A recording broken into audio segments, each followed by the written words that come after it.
a un periodo largo de tiempo de estabilización macroeconómica, forzados quizás por la situación de haber tenido que ir a un plan ortodoxo, no diseñado por ningún argentino, sino desde el exterior, probado en México y probado en otras economías, porque planes Brady hubo en 20 economías por lo menos.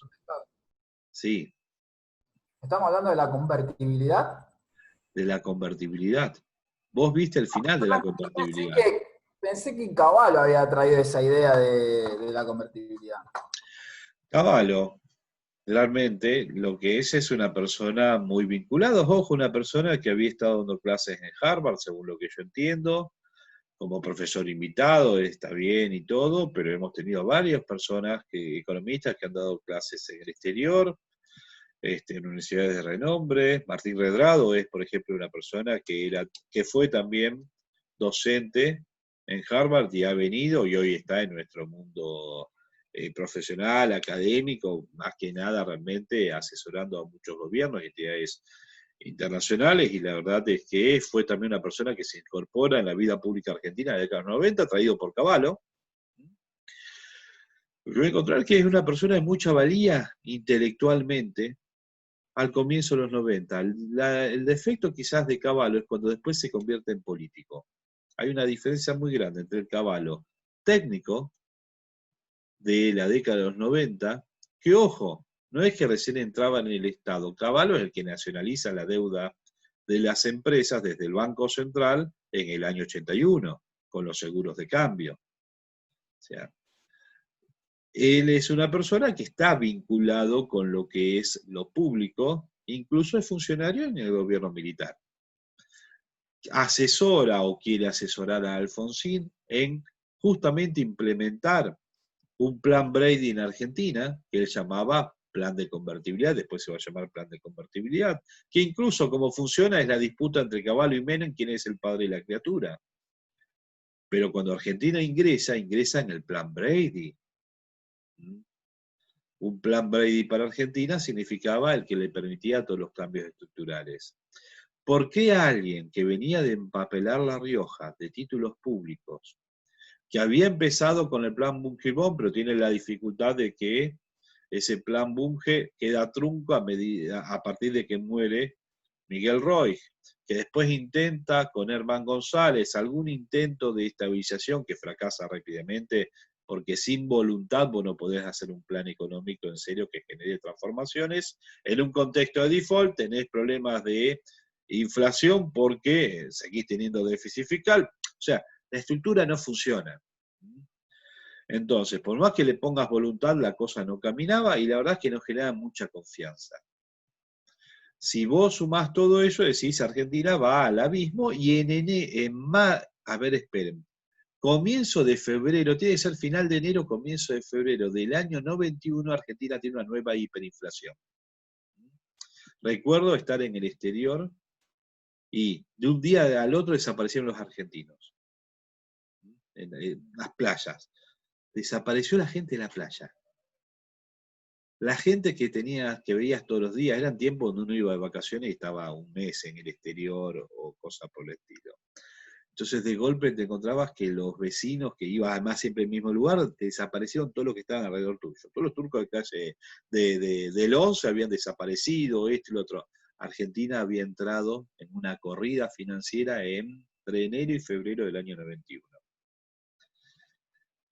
Frente a eso, Cavallo toma las riendas de la economía argentina y consigue que Menem haga algo que no se esperaba de un gobierno peronista, pero si hay algo que tienen los gobiernos justicialistas es que son pragmáticos. No se sorprendan que hoy la medida tomada el lunes no se vuelva a insistir y se dibuje de hacer otra cosa que sea lo más conveniente para la empresa, para el pueblo, para la economía. Hablo de lo de Vicentín. Eso es pragmatismo. ¿Sí? Obtusismo, no pragmatismo. El dogmático es Sanderis el año pasado en la gestión de Macri. Estás matando la economía con las tasas al 80%, pero vos sos dogmático, Otro marmoto traído de una universidad y puesto al frente del Banco Central. Vino de Londres, muy bien donde daba clase, lo que sea, pero pusieron al Banco Central. El tipo con el librito dijo, si subo la tasa de interés, freno la presión sobre el tipo de cambio. No consiguió ninguna de las dos cosas, perdió reserva y destrozó la economía, pero el tipo con su librito resistió hasta que entregó el Banco Central. No, esta gente es más pragmática. O sea, esto no camina, tráeme otra receta y la implementaron, porque se me escapa la economía. Menem era una persona realmente desde ávida del poder y de mantenerlo, y sabía que si se iba a una segunda hiper, salía volando por la puerta de la Casa Rosada. Como le va a pasar a cualquiera que tenga un descalabro económico, por eso es que vemos pragmatismo en muchos gestores de política económica. Volviendo hacia esto, Cavallo que dice, nosotros tenemos que hacer lo que funciona, no lo que venimos haciendo siempre y fracasando. Lo que tenemos que hacer es cambiar estructuralmente la economía argentina. Tomá mi librito. ¿Qué dice esto? Argentina y crecimiento. ¿Cómo vamos a crecer nosotros? A partir de sacarnos el problema de la deuda, primero de todo, pero no pagándola. Veamos si con los acreedores podemos conseguir mejores condiciones. Mirá cómo hizo México. ¿Qué hizo México? Ingresó en el plan Brady. Y entonces le hicieron una quita. En promedio a los países en los planes Brady se le hicieron quitas entre el 30 y el 40% de la deuda, de lo que debían a los acreedores, se les hizo una quita del, pongámosle en promedio, 30%. A Argentina se le hace un porcentaje de quita. ¿A cambio de qué? Ahí viene el tema. Primero de que pagues. Que le des papelitos que se van a pagar contra papelitos que no se pagan. Y vos dirías, bueno, ¿y cómo sé que ese papelito me lo vas a pagar? Porque ese papelito ahora tiene garantía del Tesoro norteamericano. Cambia totalmente todo. Los títulos Brady, en finanzas se llama un defense. Te hago una defensa del título a partir de que tenés disponibles, en caso de ser necesario, préstamos automáticos dados por bonos que tenés disponibles del Tesoro norteamericano. O sea, Estados Unidos te avala en la negociación de la deuda. El Ministerio de Economía norteamericano sale a avalarte a vos. En este contexto hoy, Brasil, si quiere, tiene giros casi automáticos del Tesoro norteamericano. Entonces Bolsonaro estará loquito, hace esto, hace lo otro, pero tiene por detrás el Tesoro norteamericano apoyándolo. Nosotros en este momento no lo tenemos. Es diferente la confianza que podés generar en tu deuda. Por eso Brasil, en medio de todo esto, tiene un riesgo país de 100 y pico. Nadie dice los bonos brasileños se cayeron a pedazos y todo. Tienen por detrás un giro automático del Tesoro norteamericano en el caso de necesitar dinero. Argentina, en ese caso, pasa a tener un defense hecho en base a bonos del Tesoro norteamericano. Y dirían, ¿y por qué Estados Unidos es tan bueno con nosotros? Porque hasta ahora es todo beneficio. Te hacen una quita. El plazo de los bonos Brady son a 15 años de plazo. Lo cual hace que a vos te genera hagamos de cuenta, el corto plazo tuyo queda totalmente liberado de obligaciones financieras. Te podés dedicar a crecer lo que queremos ahora, justamente lo que postula Guzmán, Alberto y todo. Déjenos crecer y después pagamos. Bueno, eso era el bono Brady. Te van a decir, bueno, pero para hasta ahora es todo bueno. Somos tontos, ¿por qué no lo agarró Alfonsina esto? No, pará, ahora viene algo más. Nuestro diagnóstico es que, bueno, podés permanecer. El antecedente es esto, la hiper anteriores, ¿no? Inflaciones, no podés vivir con el 400 de inflación, el 3000 de inflación. Una corrida te lleva al 200% de inflación.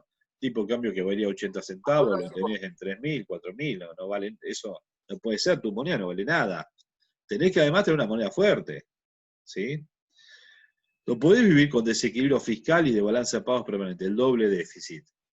O sea, los déficits gemelos, es imposible que los mantengas. Tenés que ser exportador de algo y pasar a tener un superávit de fiscal por el lado fiscal, para poder tener los ahorros fiscales y poder pagar tus obligaciones, y tener genuinamente un ingreso neto de divisas que te permita, imagínense que necesitas inversión directa extranjera, necesitas cambiar tu estructura productiva, porque además en tu parque automotor es viejo, tu servicio de telefonía no funciona, tus carreteras son un bache continuo yendo de un lugar al otro, no tenés puertos, los ferrocarriles no te caminan, o sea, no funciona esa economía, porque después de tener en ese momento 20 años seguidos de desequilibrios económicos e inestabilidad política, imagínense que venís desde comienzo de los 70, 72, con problemas económicos grandes, más si se entrega al poder al final es porque tenés problemas, ¿se acuerdan? Al comienzo de los 70, esto y lo otro. Ya los 60 tampoco habían sido buenos. Más o menos que necesitas cambiar todo porque hace 20, 30 años que tenés problemas económicos en Argentina de algún tipo. La inversión no se radica en los países donde hay tantos problemas económicos. Te faltó no la inversión de Juan Pedro González que abrió una cafetería en una esquina o una curtiembre. Estoy hablando de la inversión que te transforma la economía, los puertos, esto y lo otro. Entonces necesitas realmente cambiar lo que es esta realidad. El problema de la inflación en ese momento era muy importante, estabas con estos guarismos anteriores, esto es invivible, una economía con porcentajes, esto es sacado de... Sí, 80. ¿eh? Digo que había tasas en el 89 del 3080. Esto es la hiper. Esto es la hiper, esto es la pequeña hiper que tenés al comienzo de los 90, discúlpame, el 91, la que yo digo que desapareció de golpe la gente, y esto es la inflación del año 90. Uno habla de la hiper acá, vos tuviste también los 90 con muchísima inflación, y el 91 con un pique de inflación, y ahí salís a frenarlo porque realmente había sido un desastre ese comienzo de año con ese brote inflacionario, decía, nos vamos a cualquier lado. Si esto es la inflación de 2 meses, imagínate lo que es durante el año. Entonces, este es el diagnóstico. Ahora, mirá lo que pasa después. Increíble. La economía, por eso uno dice, ¿los 90 fueron malos? Para mí fueron divinos. Por todo lo que viví antes y por lo que viví después. Después de que vos viviste acá, los supermercados con ¿cómo se llama? Barricadas para poder ingresar, hechos con volquetes llenos de agua y con gente en carabina para que no les entren a saquear. Ustedes no lo vivieron eso, pero yo sí lo viví. Y no era en... Bueno, parecía en el 2001. No. Esto es hiper del año 89 con saqueos en Rosario y donde en calle Alvear y San Luis de Rosario, en la esquina estaba la Reina y tenía volquetes para proteger, volquetes llenos de agua como si fuera un castillo, con un paso para que la gente pueda ingresar y salir del lugar y gente armada arriba. Así era el mercado. Así estaba protegido un supermercado en Rosario. O sea, después que viviste eso, porque había saqueos, sí. Esa es la época también en la que mi papá siempre contaba que en esa época iba a comprar la leche al mediodía y cuando estaba por llegar a la caja le habían remarcado el precio porque era una Sí, constante crecimiento por el tema de la inflación. sí, y Esa los es libros de historia cuentan de, no de Argentina, pero el caso de la hiper alemana, que fue peor que la Argentina, la persona estaba comiendo en un restaurante y el precio iba cambiando mientras que iba comiendo. Entonces te sentabas con una carta, con un precio, y pagabas con otro precio. Si una persona pedía 2 veces el mismo plato, tenía 2 precios diferentes el plato. O sea, es algo alienante. Imagínate que es imposible tomar decisiones en ese contexto. La economía se cae como un piano, no funciona nada. Entonces, frente a ese contexto, ojo, esto se lo muestro para decirles, este es el diagnóstico. Es invivible esto.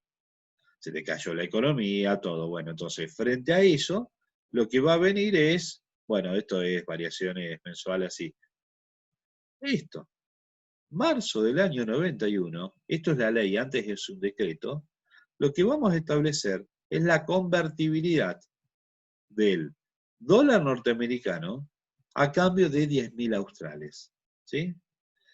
Y nosotros solamente vamos a estar pudiendo emitir dinero siempre y cuando que el Banco Central adquiera más divisas. ¿Sí? Las reservas del Banco Central van a ser equivalentes al 100% de la base monetaria. No podemos emitir dinero, eso es el artículo cuarto, ¿dónde está? Acá, artículo cuarto. No va a poder emitirse dinero salvo que aumentes lo que es la cantidad de dinero en manos del Banco Central. Es un cambio total. Ya no podés emitir dinero para financiar al Estado. El Banco Central deja de ser el que, como está sucediendo hoy, el que digo, che, tenemos que pagar 100.000 millones de pesos porque generamos un plan nuevo o porque hicimos esto por lo otro. Imagínense que lo de, ¿cómo se llama esta empresa? Lo de Vicentín serían pisos 100.000 millones de pesos. ¿Dónde van a salir? Banco Central, necesito 100.000 millones de pesos para hacer frente a las obligaciones de corto plazo de Vicentín. Préstamo al Tesoro, firmadito por Guzmán y por Alberto, Profe, un pagaré en la mano del Banco Central, a cambio de 100.000 millones de pesos, y distribuimos el dinero. ¿Dónde va la economía en ese caso? Alguien dijo algo, profe, que dijo, profe, no te veo. ¿Quién es? No te estoy viendo. Duso, el dueño de Vicentín estudia con nosotros. No tengo idea quién es. No me digas así todo Nardelli. libremente. Ah, ¿Eh? capaz que no lo tuviste. Agustín Nardelli. Me suena el Ayer estuvo apellido. hablando anoche. Bueno, perfecto. He tenido alumnos de Reconquista, tengo gente de Reconquista que Anoche, es y hoy de se nuestro junta con equipo. Alberto, ¿verdad eso? Sí, bueno, ¿y qué tiene que ver eso? Yo estoy hablando de que Eh, si llegan a tener que cubrir con la las jugó de verdad obligaciones la de... guita. ¿Eh? No Que se la tengo jugaron de verdad idea, la es un guita. gesto. A mí me importa, o sea, realmente a nivel personal y de lo que está sucediendo, Vicentín no es el tema importante, es el tema de poder financiar más gasto público, cubrir las obligaciones de un privado con emisión de dinero. Eso el Banco Central no lo puede hacer. Yendo a lo que es la ley de convertibilidad, vos no podés ir financiando un Estado inviable porque gasta más que lo que recauda con emisión. Entonces, yendo a la ley de convertibilidad, a lo que es el plan de convertibilidad, lo que sí se es basta, se terminó.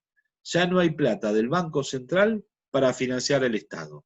Si acá emitimos dinero, es porque en serio tenemos reservas que avalen ese dinero. Profesor. Sí, decime. En esa época, con el tema de las transferencias, digo, a la gente que no tenía trabajo, no tenía cómo ganarse plata, ¿qué se hacía con esa gente? Nada, nada. Subsidio de desempleo si tenía un trabajo formal. Ahora, viene un extranjero o viene un argentino del interior a Buenos Aires o de Buenos Aires a Rosario, lo que tengas ganas. No trabaja ni nada. ¿Tenemos que pagarle un sueldo? Es un tema ideológico. O es un tema No, de, no. ¿tengo que pagarle a alguien porque no hace nada? Si tiene, ojo, tiene una dificultad médica, ¿tengo un sistema de salud para poder asistirlo? Sí. ¿Tiene que educar un hijo? ¿Tengo un sistema de educación gratis para asistirlo? Sí. Si no tiene para comer, ¿tengo comedores comunitarios y todo para asistirlo? Sí. Ahora, ¿tengo que pagar un sueldo además? ¿Estamos hablando de la época de ahora o la de los 90? Es que en esa época tenías los hospitales, tenías la educación pública, esa parte la tenías. Pero Lo en que esa no época tenías, y tenías los subsidios de desempleo, y tenías la misma legislación actual. Cada desempleado tenía su indemnización y tenía su subsidio de desempleo. Ahora, en ninguna economía del mundo se le paga a la gente en forma permanente por no hacer nada. estamos de acuerdo. Sí. ¿Mm? En ese Profe, ayer leí momento no una eran nota. planes trabajar, disculpame un segundito, ¿sabes qué era? Un Estado que tenía cientos de miles de empleados públicos que no trabajaban y eran empleados públicos. Porque Somisa tenía decenas de miles de empleados. La fábrica militar, que hoy es la jefatura de Rosario, la jefatura en Rosario, ahí la fábrica militar, no es que me lo contaron. Conocí a una persona, por una cuestión de justo vínculo temporal, que era el tío, bueno, una novia que tenía, que era empleado de la fábrica militar. ¿Sabes dónde lo conocí trabajando? En la empresa de esta familia. Entonces, ¿cómo? Pará, ¿era empleado de la fábrica militar o de la empresa? No, no, iba y marcaba todos los días en la fábrica militar y después caminaba un poquito, hacía unas cuadras y se iba a trabajar todo el día para el padre de esta chica. Pero era empleado de la fábrica militar. Cobraba los Pero dos era sueldos. empleado de la familia. O sea, era el tío y trabajaba con la familia. Entonces, ¿para dónde trabajaba? era empleado de la fábrica militar. La fábrica militar le pagaba su sueldo, le pagaba su aguinaldo, sus aportes laborales y todo lo que sea. Entonces vos tenías una fábrica militar que no generaba nada, pero de golpe tenía 1000 empleados, que eran empleados públicos, entonces otro era empleado de la UNR, como si nunca lo vi en la UNR. Trabaja en ciencia económica, pero si nunca lo vi, no es ordenanza ahí. Estaba en el plantel de las ordenanzas. Otra cosa es que en serio era ordenanza en el lugar, y así estaba lleno. Los ferrocarriles tenían tantos empleados, Aerolínea tenía tantos empleados. Entonces, de golpe, el subsidio en ese momento era ser empleado público. Lo que va a suceder justamente en el plan de convertibilidad es que vos vas a incluir, justamente acá la ley de convertibilidad va con un programa de reforma estructural, esto te lo estoy yendo de memoria de lo que yo mismo tengo puesto acá, en donde a lo que quería llegar es, se van a privatizar empresas públicas. Y cuando vos tenés que privatizar el correo, las empresas de agua, imagínate que tenés todos los servicios públicos, justamente públicos. Hoy tenés servicios públicos privatizados. Otros se han nacionalizado, otra vez. Pero cuando vos vas a privatizar, desde el correo que se nacionaliza con los Kirchner, creo que fue la primera empresa que se nacionaliza cuando otra vez vuelve Néstor, 2003, 2004, por ahí, se vuelve a lo que es el correo. Si no fue antes con Dualde, me puedo estar equivocando. Pero entonces cuando vos... Néstor, profe, en el 2003. 2003, entonces fue con Néstor, perfecto. Entonces, vuelvo a este tema. Cuando vos tenés que preparar las empresas para poder nacionalizarlas, hacés la indemnización de la gente como empleado público y cobran su dinero y vuelven otra vez al mundo privado. ¿Cuál es una dificultad y una falla en el plan de convertibilidad? Que no se capacita adecuadamente a esa población para vivir en el sector privado. Entonces, ¿qué es lo que sucede? Yo le puedo dar a una persona de 50 años, de casi mi edad, dentro de poco voy a cumplir 50, que vivió toda la vida en el sector público y que su trabajo era tomar mate, no hacer nada. Imagínense, cobraban un sueldo de empleado público y su productividad era muy baja. Y de golpe me entregan, póngale que porque trabajé 30 años para el Estado, estoy para dentro de 10 años jubilarme, porque ahí me jubilaba a los 60 años, y de golpe me entregan a valor de hoy 2 millones de pesos. Y yo no sé hacer nada. O sea, esa es la realidad. ¿Qué hago con esa plata? Me compro La el gasta taxi, todo. me compro el taxi para manejarlo, pongo la granjita, pongo esto, mucho vuelo no tengo, no sé mucho de qué hacer. Fui toda mi vida empleado del correo y no trabajaba, o empleado elijan la empresa que quieran para no subestimar a nadie que justo haya pasado por ahí. A lo que voy es, a los 2 años no tengo plata. A los 3 años. Y se dio algo, y fíjense, San Nicolás, que tiene la privatización de su empresa de San Nicolás, hoy lo que es Siderar, era Somisa antes, si no me falla el nombre de la empresa, se genera lo que llama el fenómeno San Nicolás. Somisa, y no quiero macañar el número, tendríamos que buscarlo, tenía, póngale 20.000 empleados para tirar un número que sería desmesurado. Quizás eran 5, 10.000, una cosa por el estilo. Pero un número desmesurado para lo que era la necesidad de esa empresa. Los indemnizan para poder privatizar la empresa, ¿sí? Después se va a quedar... Los Kirchner, profe, ahora. No, Ternium Siderar es una empresa transnacional que cotiza en bolsa en Nueva York y acá en Argentina. No creo que los Kirchner... Los Kirchner la mitad... ¿Quién está Ferro, profe? Eso, fíjate, está en la causa de los cuadernos. Aparece Cristina Kirchner. Ternium Siderar es el grupo Techin, como principal ¿Y dueño, Techin, profe, y con además quién cotiza está? en bolsa. Hasta yo puedo ser accionista de Siderar. Y sí, profe, pero fíjate que Techin con quién está también. Y si fuera así, ¿Cómo? ¿Y profe pasó de ser banquera a ser multimillonaria? yo estoy hablando, ¿vos estás No siguiendo la clase, Saavedra está hablando? ¿Vos estás siguiendo la clase? No, profe, ingresé después, ingresé a las 8:20. El que ahora Pero es vos ves de Duce, lo que estamos hablando, estoy hablando de que la tuvieron que privatizar. Si hoy es dueña de Monga Aurelio, la verdad no importa. El tema es que en su momento era una empresa pública, estoy hablando de que tenía lleno de empleados y que los indemnizaron y la pobre gente no tenía idea de qué hacer con la plata. Entonces entre 5 hacían una cooperativa de transporte de empleados y resulta que todos eran jefes y ponían un empleado.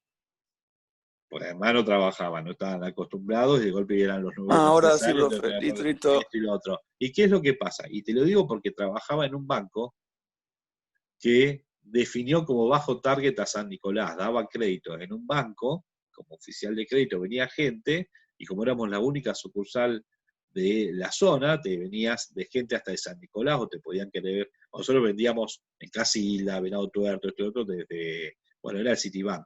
Desde acá abarcabas toda la región, ¿no? Y de golpe, si venía alguien de San Nicolás, era bajo target.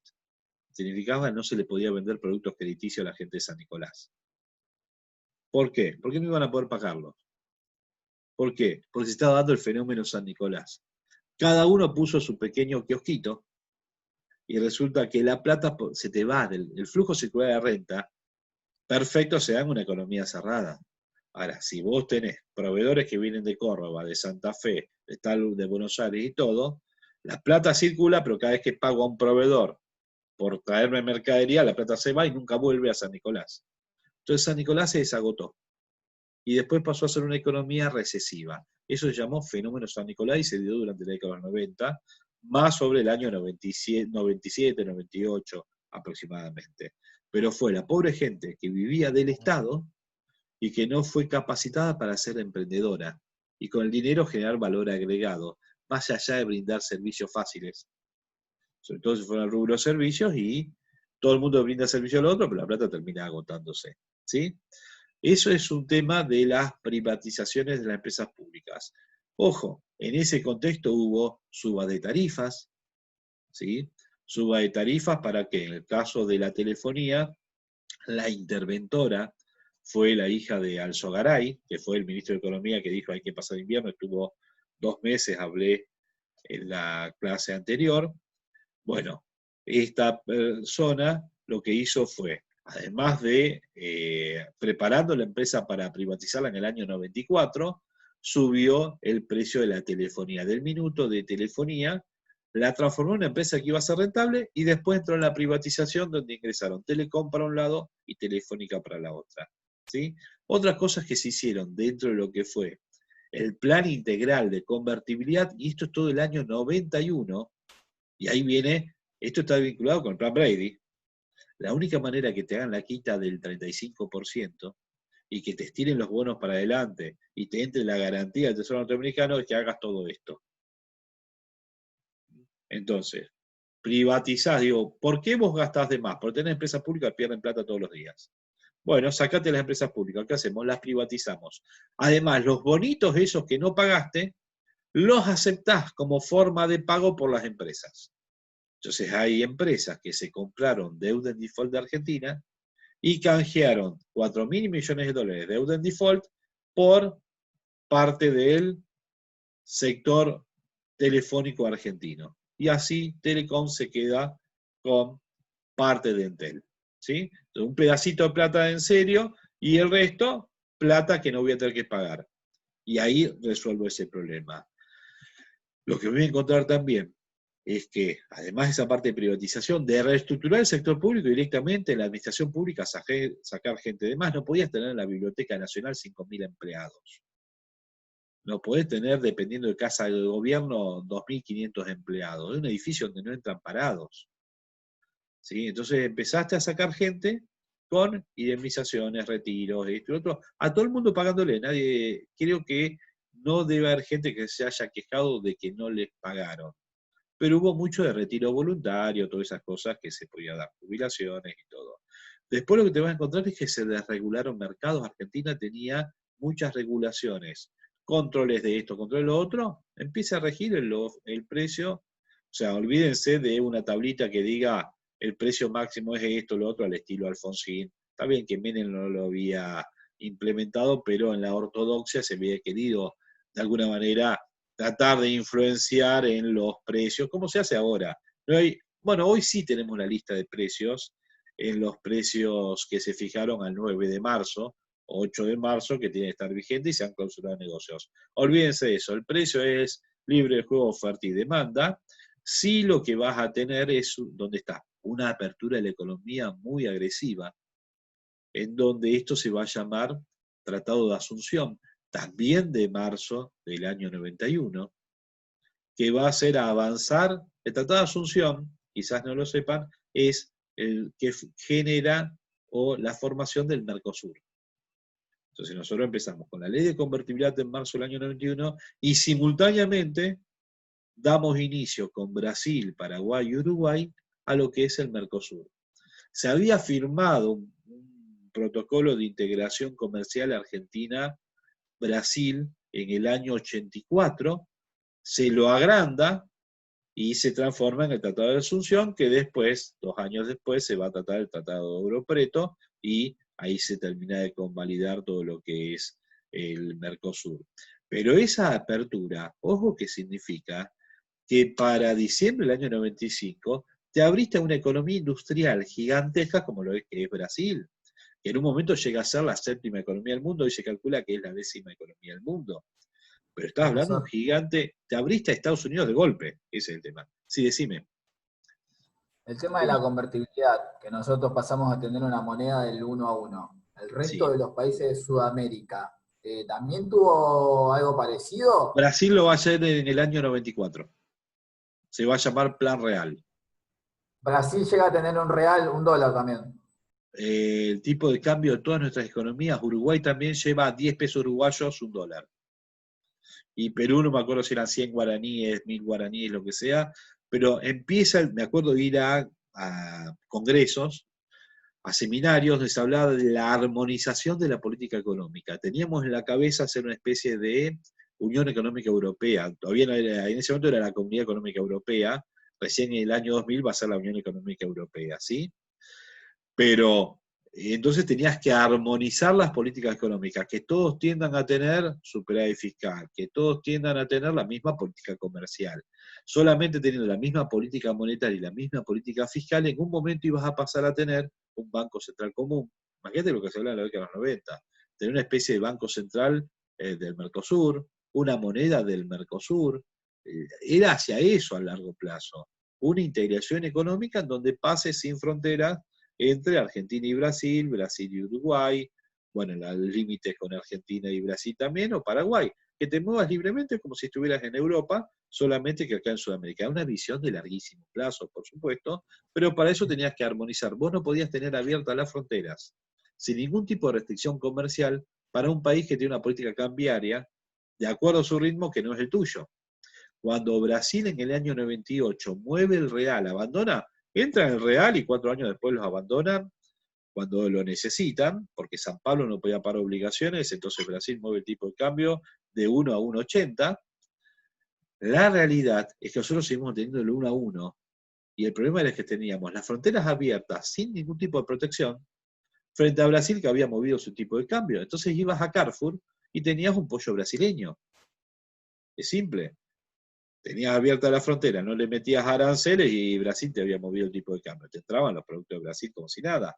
Brasil se pone súper barato y nosotros vemos barato a Brasil, entonces la gente se va masivamente de vacaciones a Brasil, compra en Brasil, todo, y bueno, se llama en la teoría de la economía internacional política de empobrecer al vecino. Yo muevo mi tipo de cambio, el otro no lo hace, el otro no reacciona comercialmente frente a mí, bueno, la demanda de este va a ser satisfecha por este, que quedó mucho más barato. Y eso nos pasa a nosotros en la última parte también de la convertibilidad. Tenemos a un Brasil que abandona su convertibilidad, llamémoslo, y nosotros no lo hacemos. Los uruguayos también van a tirar su tipo de cambio a 41 en un momento. O sea, mueven su tipo de cambio. Nosotros nos mantenemos, ojo, ellos lo hacen, el cambio más agresivo lo hacen cuando nosotros abandonamos nuestra convertibilidad. Ahí se les va el 41. Pero antes ya lo habían movido. No tan agresivamente como lo había hecho Brasil. ¿Sí? Ahora, yendo a cosas buenas que se hicieron en la convertibilidad. El cambio provisional. O sea, desregulan los mercados. Disculpe, me había salteado esto. Los cambios provisionales y laborales. La gente podía ser empleado de otra a partir de contratos que se llamaban contratos basura, pero que servían para poder seleccionar personal sin todos los riesgos laborales que existen. Hoy, ¿ustedes pueden ser pasantes pagos de una empresa? Mi primer trabajo, cuando ingresé justamente al Citibank, pero otros amigos entraron a Sindar y todo, éramos pasantes, jóvenes profesionales. Entonces la empresa te podía tener pagándote un buen sueldo, pero era un convenio de educación el que estabas realizando. Entonces, cumplías una función, es más, el Citi tenía de 70 empleados, 10 pasantes de licenciatura en economía. Habían probado con uno, le había funcionado bien, entonces tenía gente de licenciatura en economía, en cobranza, en esto, yo en tal otra posición que era asistente del gerente, en distintos lugares, cada uno y que eran todos pasantes. Cobraban menos que el resto de los empleados. Cobrabas, te digo, $950 por mes. No era tampoco mal sueldo. En definitiva, si tenías que rendir una materia, decías tengo que rendir y tenías los 2 días libres. Tenías de alguna manera un tutor que te acompañaba en lo que era tu proceso de aprendizaje supuestamente, pero cumplía funciones como cualquier empleado bancario. No eras un cajero de golpe, pero tenías gente en cobranza, atención al cliente, todo que era eso. ¿Y qué pasaba? Después de 2 años, 1 año, lo que sea, te ofrecían ser personal permanente de la entidad. Y si uno no funcionaba, terminaba el contrato y le decían, bueno, terminó el contrato, chao, nos vemos, tomá el informe de pasantía y se terminó. No era tampoco, pero no generaba indemnización. No generaba compromiso de una parte o la otra. Si yo me quería ir, decía, mirá, por cuestiones de lo que sea, me voy, y se terminó. No tenía tampoco demasiado problema el empleado para irse ni el otro. ¿Qué decían? Flexibilidad laboral. Se pierden todos los derechos laborales. Si sos bueno, no tenés problema. Si son malos, tenés problemas porque te sacan sin ningún tipo de indemnización. Son las reglas del juego capitalistas. Hay estados en Estados Unidos donde no existe la indemnización. En Florida no existe la indemnización. Ahora, así es que generé casi 3 millones de puestos de trabajo en mayo.